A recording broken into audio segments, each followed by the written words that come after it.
What is going on, everybody? Welcome to episode 2 of the Built Back podcast. I'm your host, Maximus Raminger, and this is a podcast for anyone who used to be the person that they want to be again, or honestly, anyone who knows that they were never that person yet and they are sick of waiting. And in today's episode, it's a little bit different. I got interviewed by one of my good friends, Jason Stewart, over on his show, and we went and did a little bit of a deep dive, talking on a lot of different stuff I usually don't talk about on my Instagram.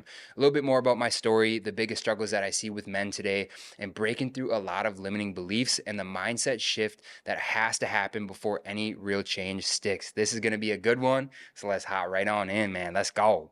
In today's episode, we're joined by the man with the most solid name you've ever heard before, Maximus. How do I pronounce your last name? Raminger. Ramiger. Yeah. What a guy. We're going to be talking about mindset. We're going to be talking a little bit about the man demographic, particularly, and how Max is helping guys across the world as part of his coaching program unlock a transformation that sticks with them for life. Max and I are connected through a coaching program that we are both part of. We have very shared values, and I've invited him on the podcast today to give a little bit of extra expertise to our listeners. So with that, welcome to the podcast, brother. Thanks for having me, man. Man, the first thing people are going to notice is the mustache. Why did you cultivate such a beautiful broom? I've had quite a journey with facial hair. I got these pockets on the cheeks I just can't quite fill in. So You're too lean. Yeah, I used to have a gross chin strap. I've tried the goatee, the full beard, and then one day I was just like, let's just rock the muzzy. My dad had a sick stash, and I was just like, maybe I got the genes. Get chichi? No, honestly, I'm so used to it now. Once it starts getting over the lips a little bit, and I'm like eating burgers and eggs, and I'm like constantly hitting the napkin, I'm like, all right, we got to trim it up a little bit. Dude, But it suits really, really good. appreciate it, man. I think if I grew that, mine would be just like full like horrible. Hey, give us a bit of a backstory. So tell us a bit about who you are, who you coach, and a bit about where you live. Yeah. So my name is Maximus. I'm 25 years old, originally from Wisconsin. That's typically where I'm based out of, but I've been doing a little bit of solo traveling. I've been out of the States now for about 2-ish months, probably going to relocate here in Bali. And honestly, for me, it all kind of started in sports. I was in football, track, baseball, doing all the things. Like I was just obsessed with being lean. And that got me into the fad diets, which we'll kind of talk about a little bit. And just more so just the pinning myself down this rabbit hole. And what really changed everything was me. I had a back surgery, and that was kind of what opened my eyes to trying to get into a field where I'm able to seeing like the level of fulfillment that those practitioners had of helping me at the age of 17 like get through this back surgery. I was like, man, like I would love to be in a position like that. And went and got a kinesiology degree. Initially thought chiropractic PT was going to be the route. Took a bit of a gap year. I found in the midst of all that, as extreme as I was in the deficit, it kind of turned into a rebound and got in the worst shape. Then I found my own online coach, and he kind of mentored me to find Brian, and then next comes the next, and ended up here. And yeah, so I work with men primarily. A couple women come in as well. But I have a really big focus in the program through mindset and creating a new identity, because I feel like, a lot of people can have the perfect workout program, the perfect nutrition plan, but if you don't, like, we always neglect the pink muscle upstairs. The pink muscle, I like that. Yeah, everyone's focused on getting bigger biceps, looking good, vanity, like it's all nice, but it's like if you have all these perfect plans, but you don't work on the mindset and the identity around things, like No. you're not going to get anywhere. Dude, I'm shocked that you're 25. I think about how I spoke when I was 25. It was not with the level of certainty and confidence that you have. How have you developed that? It's been a real recent journey. So growing up, I was an only child, and I struggled a lot with like being alone. So that really gravitated me towards like getting out of the house as much as possible, hanging out with friends, got me into partying, doing some drugs, doing all the things like, so I always escaped being alone because I never had that confidence to like truly sit in the silence and really work on like do the deep inner work. Like whether that be in relationships, friendships, with family members. Like I would always run away from these things. And it wasn't until about like the end of 2024 is like really when I started getting into personal development and realizing that like in order to get to where I want to be in life, like I'm the one that's holding myself back. And it was due to all of these beliefs and all of these thoughts that I had growing up as a kid. And, through the different things like doing different mindset mentorship programs, just a lot of deep inner work. But like really more recently in Bali, I've had some transformative experiences through breath work. I just saw an energy healer on Sunday. Um, and just doing a lot of just like holding a mirror in front of my face and just really trying to identify like what are these limiting beliefs, like how can I start tackling them, and just really being relentless with it. Like as hard as I push in the gym and with my nutrition, I realized that I wasn't putting that same intensity towards my mindset. Really? Yeah, and Yeah. growing up too, even being an only child, like my parents are a little bit older, so I was always hanging around older people. I was my friends through sports, everything like that. So I feel like I grew up a little bit quicker in the aspect where I'm hanging around all these people, I'm picking up on their language. I started swearing really young, and I feel like that's kind of what got me a little bit more confident, where I was able to for a while just put on like the front of being confident, but deep down on the inside, I lack that word of more recent in the last year. I've really kind of started to unpack that through personal development. What do you think you're trying to find when you're doing all these personal development, spiritual healing, emotional energy stuffs? Are you trying to find something? I'm a chronic overthinker. So for the longest time, like I like in this journey, I'm trying to figure out like, my parents got divorced when I was 9. So for the longest time, I've like really struggled with commitment.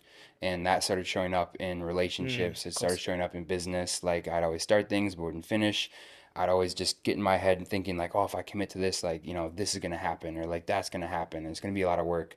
And like in the pursuit of this, like I feel like sometimes I trick myself into thinking like there's something wrong with me, and then I start unpacking all these different things. But what I've really noticed of late through these different things, it's more of a confirmation for me that I'm on the right path. Where I think, because I'm so addicted to personal development and helping other people, becoming a better man, a better leader, a better coach, that I'm always like thinking like, what is that next level? How can I get there? And I like there's so many different things and different routes you can go. Like I love putting myself in rooms with people that are more successful, helping more people than me, making more money than me, living lives better or lives that I'd like to live, that I start to compare myself, and then I start deterring and going down these different routes. But that's a lack of confidence where I know what I'm doing. I'm confident in what I'm doing. And a lot of these sessions and things that I've been going on has just been more reconfirmation that I need to stop tricking myself and thinking that something's wrong, and just more so trust the process, and, Mm. that I'm actually doing the right thing. And it's been a really interesting experience. Mm.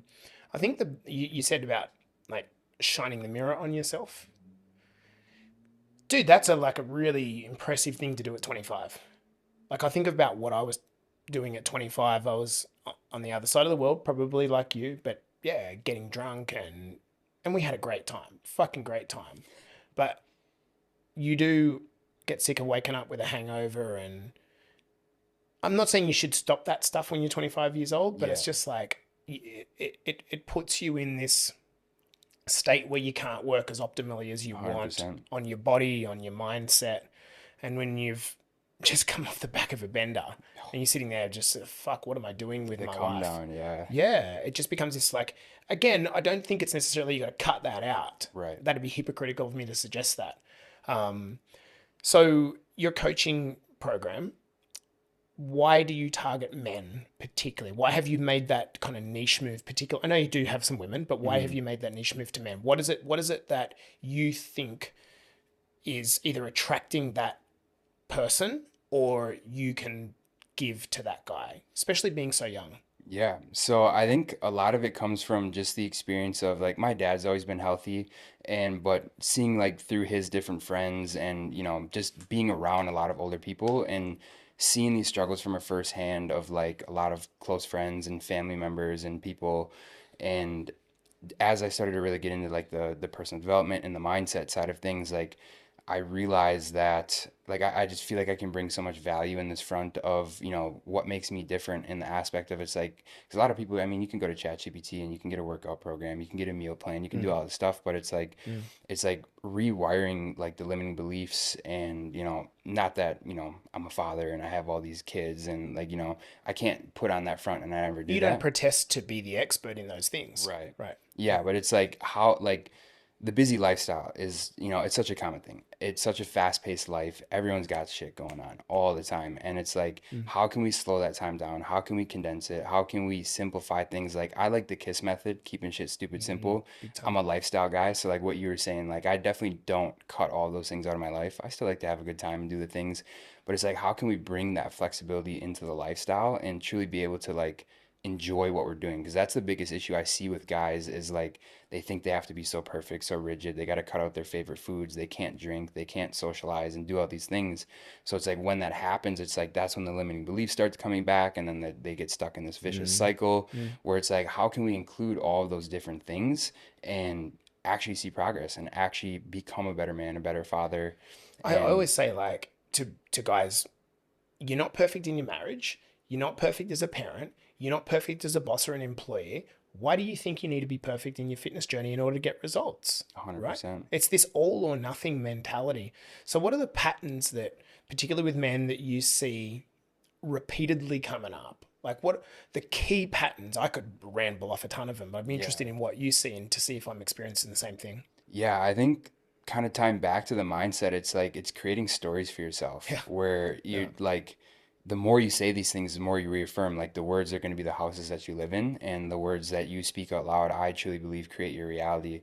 And when Dude, I'm people, holding back right now and giving you the biggest high five and knocking everything over in the studio because that's fucking it. yeah, It's just a caught in a story. And then a lot of people will say, well, I'm not going to lie to myself. I'm not going to start telling myself something different. That's lying. right.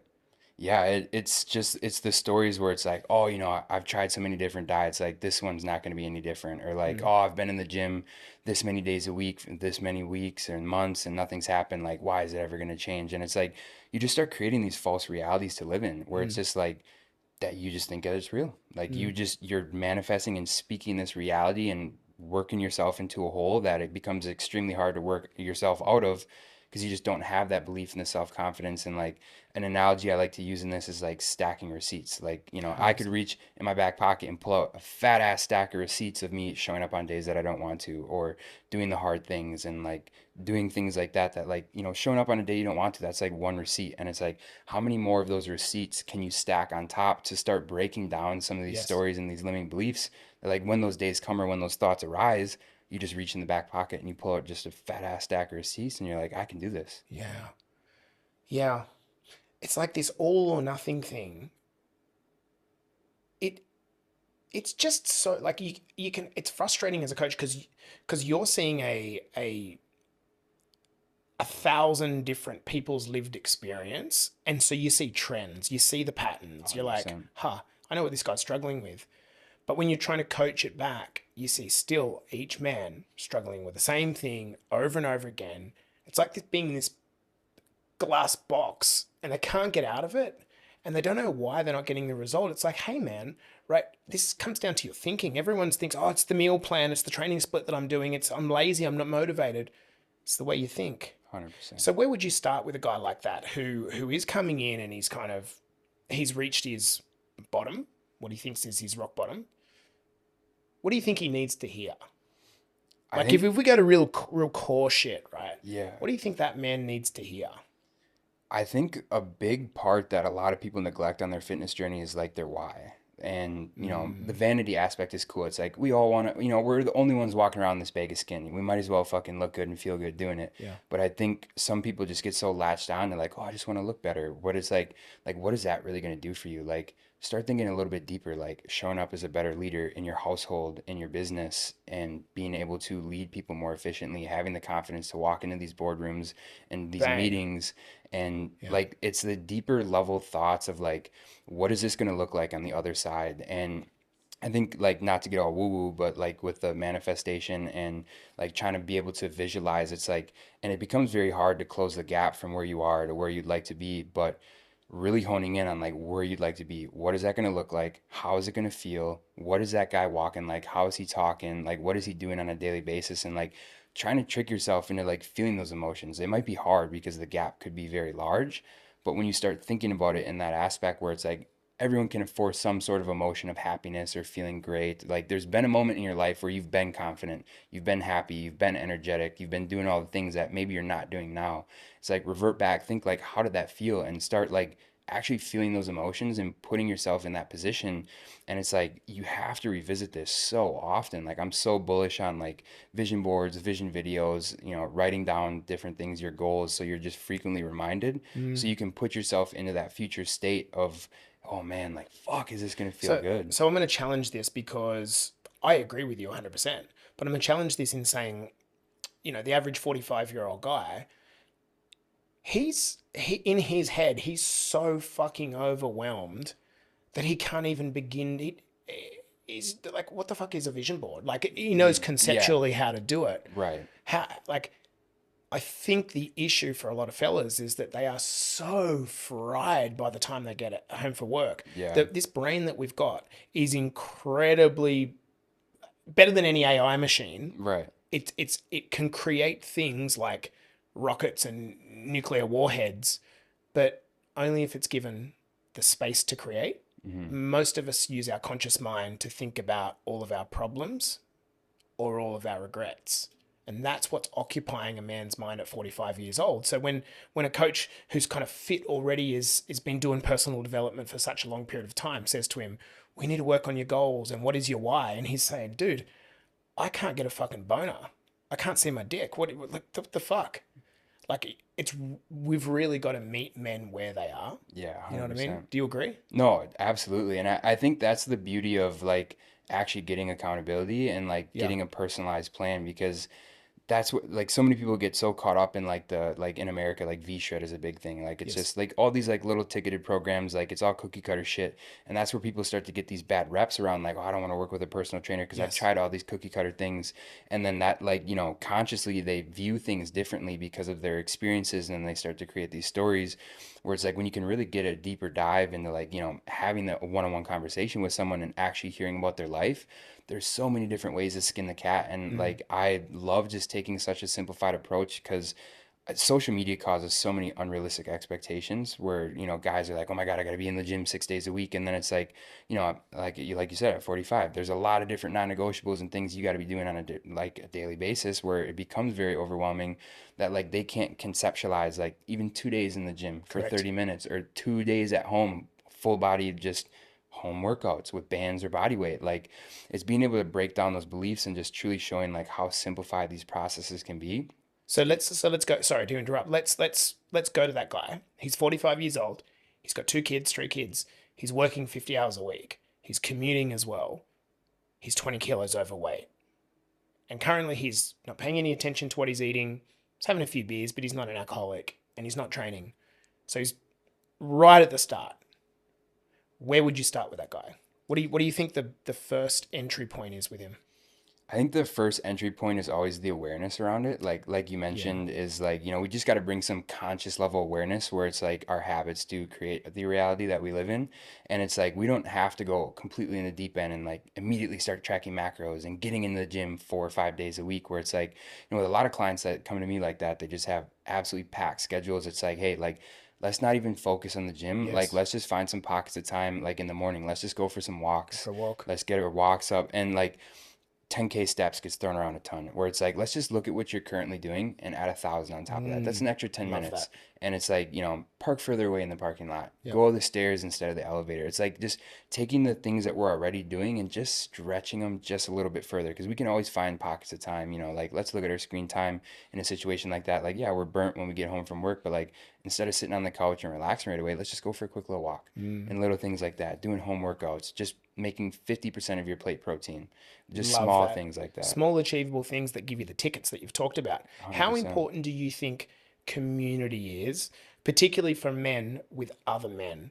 Because I believe the core struggle that so many men feel is guilt and shame around either the current version of them or a past or a thing that they've done in the past, and they're still electrocuting themselves with the same stuff from 20 years ago. Maybe they cheated on a wife, maybe they were a bad dad, and they still living in that version of them, still torturing themselves with things from the past. I think when we bring men into a community where they see that we're all flawed, Right. right? When you talked about the first step is the conscious awareness or realization, for me, that is changing your environment, 100%. right? Yeah. No, I'm super bullish on communities, and that's why I always try to put myself in rooms of people that are more successful, doing greater things in life, because it shows me the potential. But then, you sit down and have conversations. Like one of my favorite things to say is like when I started meeting some of the people that I've looked up to online, and we always create stories about ourselves, other people. but we all wipe our ass the same way. Like we all have the same Yeah. problems, and like getting in a community where like that's why I try to be as vulnerable as I can with my clients. Like when I'm falling off of my fitness or I'm not as dialed in as I usually am, I'm telling them all about that. So it's like they can Mm. see that because, we show up online and we look great and everything, and everyone's like, oh, they're a fitness coach, they're perfect.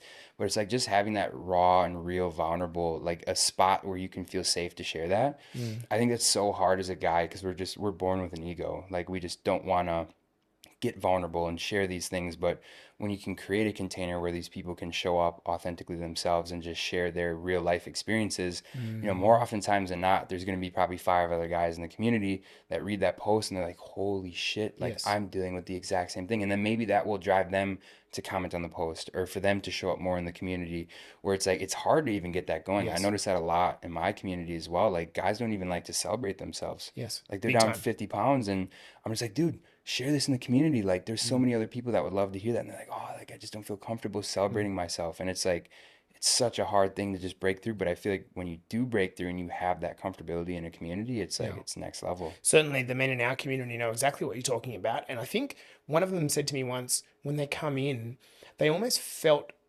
the level of positivity and optimism was uncomfortable because it was so different to what Yeah. they're used to, right? And that idea of like sharing in Australia, I don't know what it's like in the US, but in Australia, there's something called tall poppy syndrome, and it's rife, Yeah. right? You don't want to show that you're doing too well or be too proud of yourself for fear of someone else chipping you. That is like, that is killing guys, Oh, right? If you 100%. can't be proud of something, even if it's minor, the, the thing I wanted to go to is you mentioned about vulnerability. And I think when people hear that word, when a wife says, I want my man to be more vulnerable, what she means is she wants him to unload all his emotions and talk about all his feelings. I reckon the reason that a man won't do that is because all that would do is put a whole shit tin of weight onto the household. And he knows his role is to protect the Hmm. household, keep it calm. But when he is able to open up in a private environment and actually just talk about his struggles, he can share that weight amongst other men and it doesn't feel so burdensome. 100%. Did you agree? Yeah, absolutely. And I even noticed this on like consult calls with people Yeah. like where, On like because on Zoom coaching calls, you yeah, mean? like on Yeah, Zoom yeah. coaching calls, like when I'm meeting people for the first time and we're, unpacking things and figuring out where they are, where they'd like to go. It's like this is some like one of the first times that they've ever been able to express this. And like I can you always sense the tension, like Yes. where it's like the deep inner side of them, the burning feeling of like I need change, but like the resistance of like I don't want to open up. But then it's like when you get to talking and they open up, like I can just see the The emotion change. just change in an Yes. instant Yes. because they feel like they're in a safe container that like holy shit, like I can just actually share how I'm feeling and I'm not going to get backlash for it. And like that transformation even just I in was a, going to a say, 60-minute call yeah. is, even if they decide to work with me or not, it's like some of these people like that's just what they needed. They just Yes. needed to have a conversation with someone that could hear them out, give them some advice and just actually listen. We had that exact circumstance on a Zoom call the other day where one of our guys talked about something that happened to him 10 years ago. Uh, Extremely embarrassed about it. He got it off his chest finally. He's been in our program for close to a year. And the results of that guy since, the actions he's taken since, now he's got that burden off his chest. Yeah. Like it's marked. The difference is marked. Hey, what are some home truths you think that men, most men need to hear about transformation? Either practical truths or truths about the mindset side of transformation. Like we talked about all or nothing for Mhm. sure. Is there anything that kind of comes up for you where you're like, we just wish men understood this? That everything that you've ever wanted in life comes on the other side of the hard work that you've been avoiding. Oh, fuck. So good. That everything that you've ever wanted in life comes on the other side of what you're avoiding, the things you're scared of. Yeah. You're sounding like that's coming from a place of personal experience. Yeah, and kind of just going back to the story a little bit where it's like the commitment of like, going all in these different areas of my life, like until I actually started facing these things, like putting myself in rooms with more successful people that, made me extremely uncomfortable, investing money that I didn't have in a mentorship that wanted, I'm taking advice from them because they're in the position that I'd like to be. Mm. So why not take advice from them? It's like just pushing myself to these new limits to get uncomfortable. Really, just on the other side of that uncomfortability is like always transformation. It's always, holy shit, I can do this. Like, oh my gosh, like I'm capable. Like I can actually do this. And you just, the more uncomfortable you get, the more that you grow. And it's just, you have to get uncomfortable because the mind is like we were cavemen at one point. It's like, you see one of your tribe members get killed by an animal. The next time you see the animal, you're going to run away because your mind's like unsafe, Yeah. bad, not do. So then you just start seeing that in life where it's like, oh, fuck, this is hard. This is going to take a little bit more effort. Like, it's easier to just sit on the couch and not do anything. 100%. Is there anything that you're scared of that you're working on at the moment? Did I see that you're doing a public speaking course? Yeah. Yeah. So Cool. I just came back from the Gold Coast and I was doing an event with Morgan Nelson. Shout out Dream Out Loud Method. Spectacular guy. I saw a podcast with Brian actually Yeah. doing it with him. Yeah, Awesome. Brian came over and spoke at the Clean Health Live event in Sydney in December, and that's kind of how I got introduced to Morgan's ecosystem. But yeah, like public speaking and and it's funny because it's like I've been showing up online every single day. I haven't missed a day of posting in almost 3 years. Where it's like you look back to the first videos, they always suck. But it's like you look at them now, it's like I have that confidence on a camera, but it's like most of the time there isn't anyone on the other side of the camera, so I Yeah. can speak like that. But like getting in front of rooms and like large amounts of people has always been a fear of mine. Yes. And this last event that we did broke down all kinds of frameworks of like how to work on stage, tonality, range, pitch, all these different things, and actually speaking in front of people and like it was great. One of them, they'd like heckled you. So like he was just trying to create all of these like very unrealistic Right. expectations and environments for you to like, this is the worst thing that could happen. So like I had this like 5 minute speech I was doing and there's like 8 people in front of me. They're all fucking yelling, screaming. And I'm like, Wow. and like my legs started shaking. I'm like sweating. And then like someone was like, oh my God, his leg's shaking. And then I'm just like, oh my God, they can fucking see that. It was like the most uncomfortable thing that I've ever done. But like then we did a talk in front of the same people with nothing, and like yeah, I just felt so confident. But like yeah, That is sick. So a yeah, purposeful heckler. oh, it was crazy. And like as the groups were finishing, like then people would move to other groups. Like it got to the end, like there was this like there were groups of 7 people, and this guy was in the corner, whatever. The entire group of 40 people then were heckling this guy. Like people were untying his shoes and like throwing empty water. Like it was fucking mental. And this guy was just cool, calm, collected. But it's like that's a perfect example of just like getting uncomfortable and just like Mm. realizing that like you're not gonna die on the other end of it, Yeah. and you feel a lot better. Yeah. How like I've been putting myself through similar things, from skydiving to these jungle swings that I've been doing recently. We're in the Philippines doing an event there, and I got up and did the, what's it called, the behind the boat that you're being pulled, but Oh like yeah, yeah, parasailing, parasailing. right? And I'm doing this to try to show my kids that dad does stuff that he's scared of. Yeah. I'm speaking at the event in August. Oh yeah. Yeah, I don't know if you can Hell remember yeah. back for it, but it's just like trying to. And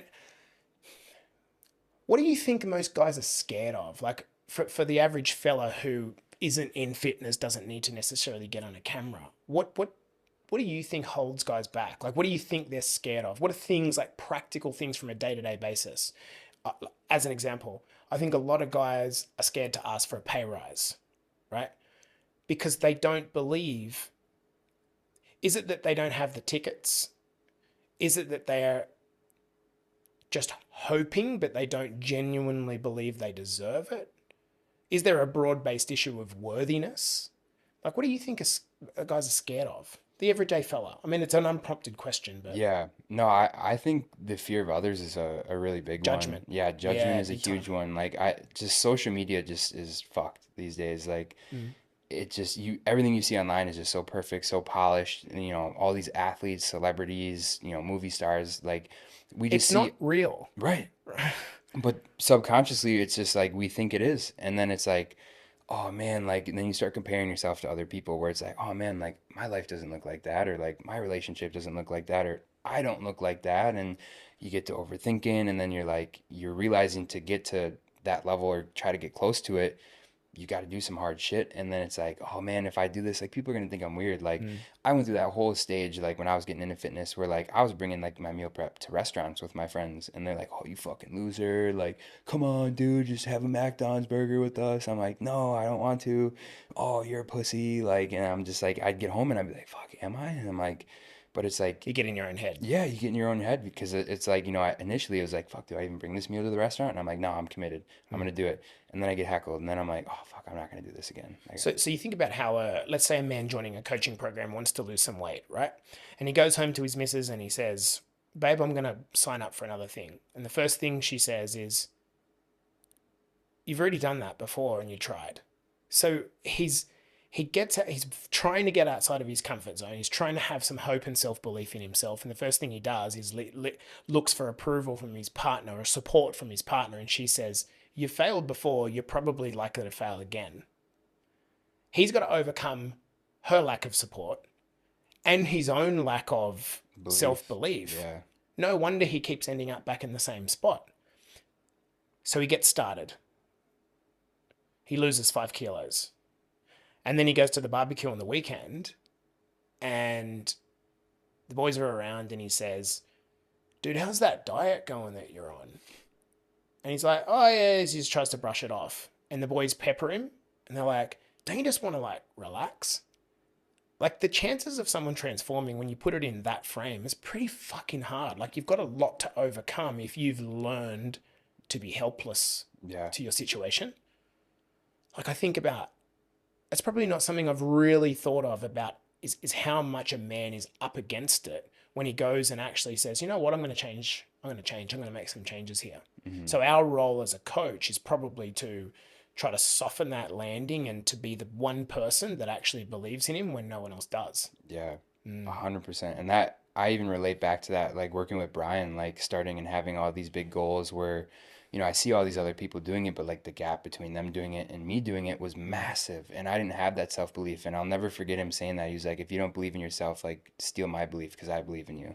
Yeah, I was going to ask you the question. How do you, that's how I reconcile. If I don't have enough self belief to complete a project or put myself out there, I have to borrow belief off someone. And that's the benefit of being in a container with people who are already 100%. doing it. Yeah. Yeah. I'm going to an event tomorrow with a whole bunch of guys that are way ahead of me in life. And it's not really my niche. I'll be the only fitness guy there. It's in Bali. Oh, okay. But I'm doing it purposely because these guys are way ahead of me and I'm nervous. Yeah. But I like the feeling of nervousness because it tells me I'm on the right path. 100%. Yeah. If you're just always comfortable feeling great, it's like Mm. you're kind of just staying in the same spot. And like, I can't remember the exact percentage, but it's around like 90% of the thoughts that we have on a daily basis are the exact same thoughts that we had yesterday. And it's like, how do you ever expect to change and move forward in life if we're always thinking about yesterday? Oh, Where it's like, in order to think about the future, you're probably gonna have to get a little uncomfortable. yeah, You're gonna bang have to on. do some shit that you don't do every day. Yeah, And that's how you push that needle forward. bang on.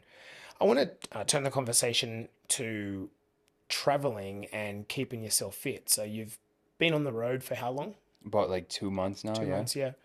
How does it look staying healthy while being on the road while still having a good time? What do you think are the fundamentals that you focus on? Is it a minimalist strategy that we take? How do you think about it? Yeah, kind of unpacking it, there's a couple different things. I always like setting like some minor non-negotiables, but I think always the first thing that has to be tackled in the midst of traveling, whether that be for work, vacations, family events, where it's like people get so caught up in like, maybe your momentum, you're like losing weight, you're feeling good, everything's going good, and then they're like, oh my fucking God, like I'm traveling, like everything's gonna go to shit. Where it's like shifting the mindset where it's like, the environment's not always ideal. You can't quite do exactly what you're doing at home. So instead of like tricking yourself into thinking like you're going to continue to make all this progress and like get so much further, like just be okay with maintenance. And like So that's, setting the expectation right. yeah, Can I say something just to interrupt you? Sorry. I've you know how you have these like moments in your life where a penny drops. One of the moments that I've had over the last 2 years is the the struggle that most of us have is when our expectations don't meet the reality. And unfortunately, the expectations are usually set subconsciously, hmm, right? So we have this, let's just pretend it's talking about traveling. We have this travel goal, and we have this decide to travel, and then we automatically just assume that things are just going to be hard and I'm just going to get fat, and that's just part of the consequence. I'll deal with it when I get back. Right. You didn't actually think about that. You just assumed that that would be the case. Or to the contrary, you might think the exact opposite, as you were saying, like, okay, I should continue to get results, but then if I don't, then I'm a failure. Yeah. So set the expectations right. What about some practical stuff that you think about as you're on the road? Yeah, practical stuff like steps is something I always try to control. Like I've ingrained 10,000 steps is like that is my baseline. And more oftentimes than not, when you're traveling, like you're not going to be in a car as much. Like you're going to have more opportunities to walk. Like if Mm. I can get 15,000 steps, amazing. Like that is like steps are such a slept on thing in just fat loss and health in general. So underrated. And Yeah. steps are always one, I try to do at least 50% of my plate in protein. Like obviously in Bali, the health and fitness culture here is amazing. Like you get your macros at all the restaurants. So it's like more often times than not, I'm eating out 3 times a day and I'm hitting my macros and it's Yeah. perfect. Yeah. But like when I'm not, in that environment, like, in the States, I don't know if it's as much in Australia, but MenuFit is a great app that you put in your goals, what restaurant you're going to is going to give you the best options. So like, Really? yeah, so I tell this to my Wow. clients all the time that travel for work and like to go on vacations. It's like we can still eat out and do all these things. It's like let's just make better swaps, better decisions, and it's Yes. like an app like MenuFit is fantastic for that. And if you can train, amazing, but it's probably going to be a little bit of a shorter session, probably just doing some full body instead of like Monday I'm doing a push pull legs or whatever your split may be. Where it's like I just try to simplify my expectations to set the bar just a little bit lower because then if I exceed the bar, then I'm gonna feel really fucking good. Mm. Where I'm like, oh my God, like I'm making progress and I didn't even think I was gonna. Mm. So that's setting the expectations right is how you avoid the fuck it mentality. And so Yeah. once again, we're living in this like avoidance of all or nothing. Right. I might not be able to get to the gym 3, 4 days a week, but I can hit my 10,000 steps. Or I might not be able to stick to my meal plan perfectly, but I can make sure I hit my protein target. Again, message for men if you're listening to this, it's not here and here, it's in the middle. This is where we need to go. Um, how do you drink? I haven't. I've actually been sober now for probably like 3 months. I like to like at Packer games like Lambeau Field, like God Country. Love the Packers. Like that's the shit in America. But yeah, no, I just don't enjoy it like I used to. Like kind of like you're saying, the hangover, but it's like the environment when I'm in the situation and like love hanging out with the guys, but it's like it's always the same conversations, we're staying up late, getting shit sleep, feeling like ass the next day, and it's like I'm just like, fuck man, we're talking about the same thing we talked about 2 weekends ago at the other party, and it's like, this shit happened in 2020. And it's like, yeah, Dude, that's mental for you to realize that. I'm really this is a case of when I think it's okay to be jealous. You're aware of compounding, what the term compounding means, right? yeah, So how growth happens over time in an exponential fashion if you start young. Now, people usually apply that to finances, but I think about what my life would be like if I started in severe personal development like you at 25 or earlier. Man, my life's great, but it would just be completely different. And the encouragement that I would have to anyone that's listening to this is the best time to start's now, right? Yes, it would have been 100%. great if you could have started a year ago, but compounding has such a big effect. And speaking to you, dude, like we've probably never had a deep conversation like this, but Yeah, man, you're fucking intelligent, way beyond your years. I appreciate that. Yeah. Let's do some, to finish this off, let's do some quick fire. I like to do this because I think it's a cool way to get a bit of an idea of what the person's slant is, the coach's slant is on, typical fitness industry trends. What do you think the biggest fitness myth is that still holds tight? Like people still think that this is true, but it's just not. That doing more equals more results. Mm, yeah. Where do you see that playing out? People just get so caught up in the shiny object where it's like, this diet's going viral or like this peptide's going viral and then, this workout split's going viral and it's like, I want to do this, this, this, this, this. And it's Oh. like, you just fucking burn out. You just do all this shit at once and then you're like, Mm, oh my God, like I don't even like using the word diet. Like I'm a lifestyle guy where, lifestyles don't have an end date or an expiration, but diets do. Cause it's like yeah. you're setting a diet like, I want to get, shredded by summer. And it's like, okay, summer's your expiration. And it's like, the end date is there. And if you don't build a lifestyle in the pursuit of that, it's like as soon as it dies down, you're going right back to where you were. This is why I like to elaborate. This is a really, really great point. Yeah. Most underrated lifestyle habit Steps for sure. steps for sure. Like how can we make this land with people? Like if I think about now, my workload is really heavy. I'm eating out lots. I'm going to the gym just 3 days a week. Like it's a minimalist approach, Hmm. but it feels like people just don't understand how effective it can be. Why is it so effective? Like, what do you think steps are so effective at? Do you mean preventing weight gain? Like, why do you mean they're I think important? just overall, there's a study that you have I think don't quote me on the exact numbers, but if you walk over 7,000 steps a day, that you have a 50% less chance of dying 10 years sooner. I've heard something to that effect It's quoted something to before. the, Yeah. plus or minus a couple years or whatever, Yeah. but it's such a simple thing. Like everyone can do it. And even if you're overweight, it's like you're probably walking very minimal. So it's like it's just little bits, little pockets of like because people think they're like they see 10,000 steps all the time online. They're like, "Oh my God," like then they look at their Apple Watch, they're like, "Oh my God, I only walked 4,000. Like how the hell am I going to get 6,000?" Like fuck that. Like Mm, try to get 5. mm, And it's like just simple pockets, waking up, going for a 10-minute walk. You're taking phone calls at the office, walking around, pacing your desk, parking in the last possible spot in the parking lot and walking your ass in. There's a stairs, there's an elevators, taking the stairs, getting home from work, 10-minute walk.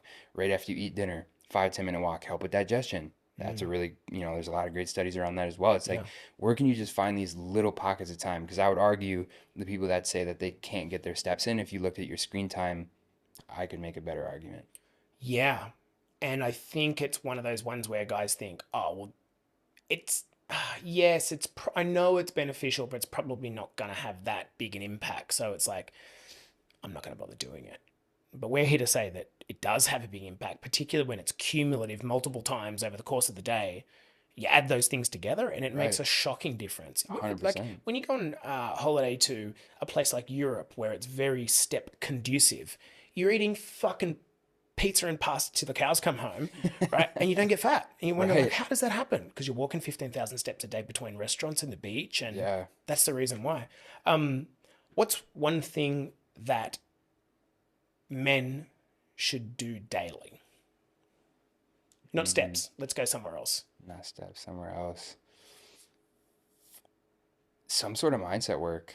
Mindset. I'm so bullish on, even if it's just like a 5-minute meditation, maybe a little bit of journaling, maybe you're just like sitting in complete silence, like no phone, nothing, like just like digital detox. That'd probably be a better one. Digital detox. No phone in the morning. That is it. I changed my answer. Get your ass up. Don't go on your phone for the first 3 minutes of the day. Do you have a strategy around that? It might sound silly, but how do you not be tempted to just hit your alarm? Oh, while I'm here, I'll have a quick scroll and see what's going on. I sleep with my phone on D&D, so like when I wake up, I don't even see notifications, and typically I like to put my phone away from the bed, so I just like I'm forced to get out of bed to turn the alarm off. But then it's like I have a morning routine where it's like I know it's like I'm gonna get into like some journaling, I'm gonna do a little bit of meditation, maybe get a coffee and things like that, Mm. where I just try to do some little things, just have me time, like because it's like we're so busy pouring into other people's cups as coaches all day, where it's like I neglect myself a lot, and that's been a big Yeah. thing I've been trying to work on. Where it's like the mornings, I know I have that time for myself. I love the way you frame that. A bit of me time. Because the moment you say meditation, journaling, guys just fucking switch off, Yeah, right? right. But I agree, that's how I think about it. And practically, if I don't do that at the start of the day, I usually get up at 3 or 4 o'clock, and if I don't do that, it's like I wake up and it's kids, kids, kids, kids for the first hour. Now I feel like I'm behind. Hmm. So that's my tip. And the second thing is I'm on D&D always. And then what I do is have exceptions on my Mm, phone to make some people yeah, who need to be able to contact me get through. yeah. That works. What's the best piece of advice you've ever received? A man of 25 years old. I said it earlier, but I just think about it all the time. The everything that you've ever wanted in life is on the other side of the hard work that you've avoided. Is there someone that gave you that advice specifically? Do you remember? I'm trying to think who it was. It was probably from like a podcast or something, but it just like it hit It home hit. because I've just for so long just avoided doing hard things. Mm. Final question I've got is what do you think a strong man looks like? How would you describe a strong man? If you look at a man and you make a judgment about him, I'm just interested in this personally. Yeah, How do you determine whether a man is like, that's a strong man? I think body language is a big part of it, where, if you're like, shrug shoulders, you're kind of like reserved, like you're kind of like you just kind of seem a little soft, like, broad shoulders, a little bit bigger delts, tight t-shirt, looks like you're fit, like you don't have to be jacked, but like, walking with your chest up, you got your head pointed up. Proud. Yeah, proud. Like that stands out, compared to the guy that's kind of like looking over his shoulders, thinking something's coming to get him, and Yeah. but I would say probably that, yeah. I love that. I love an integral man, like a man who has an opinion and then stands behind it. And I think that those two tie together because physically and mentally, if your self belief and self esteem and your worthiness is in the right place, that'll transfer to how you project in the world. Yeah. At 25, I said that's the last question. But I want to ask one more. Where do you see yourself in 15, 20 years? Like, what's the mark you want to have? Where do you see yourself? Yeah, that's a great question, and it's something I rattle with a lot. Like I truly feel like this business and profession that I'm in is like my calling. Like, and that I've like come to peace with that, and I feel so aligned. I just want to try to make the biggest impact that I possibly can, and that's, scaling the business, starting a podcast, like being a face of a brand, and just trying to help as many people as possible. Like I love doing the one-to-one, but like I would love to create like a massive container that I like one-to-many, like help hundreds of people at the same time and just have a Mm-hmm. container that can actually fulfill that. Like that's one of my biggest morals is like fulfillment. Like you're coming in the program, you're getting fucking great results. And I see this all the time with coaches where it's just they're just so focused on just growing and like, making more money that like these people come in and out and then I talk to these people and they're like, oh, I've worked with a coach before and it's shit. Like, I didn't get good results. Where it's like, I never want that to happen. So I just always want to have my hand in the mix and Mm. just try to get this as big as possible. Dude, I love that. For anyone watching or listening, where's the best place to find Max? Instagram, Facebook, Maximus Raminger. On Instagram, it's maximus.raminger, Maximus .RAMMINGER. So good. Well, bro, thanks for coming on. Thanks for having me, brother. I'm I'm blown away that you're 25. I had no idea that you're 25. You look 25, but I had no idea that you're 25. How old do you think I was?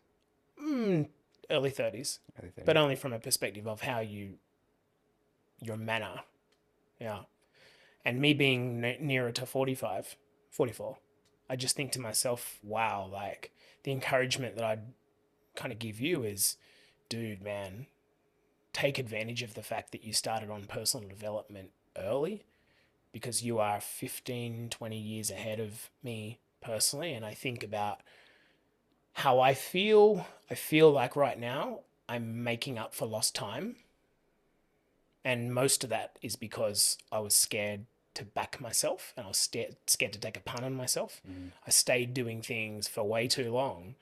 And one of the kind of things that I really think a lot of our men are going to have to contend with is they're going to hit 50, 60, 70 and look back and have one or two feelings. It's either complete fulfillment or just regret that they didn't go after it, you know? Yeah. So thanks for coming on the podcast, bro. I appreciate Appreciate you it. having me. Yeah, really good chat. I hope you guys got some value out today. And if you did, I would love it if you hit that follow button so you don't miss the next episode. Maybe drop a little bit of a rating, share it on your story. But this has been the Built Back Podcast. I'm your host, Maximus Raminger, and I will catch you on the next one. Let's go. Peace.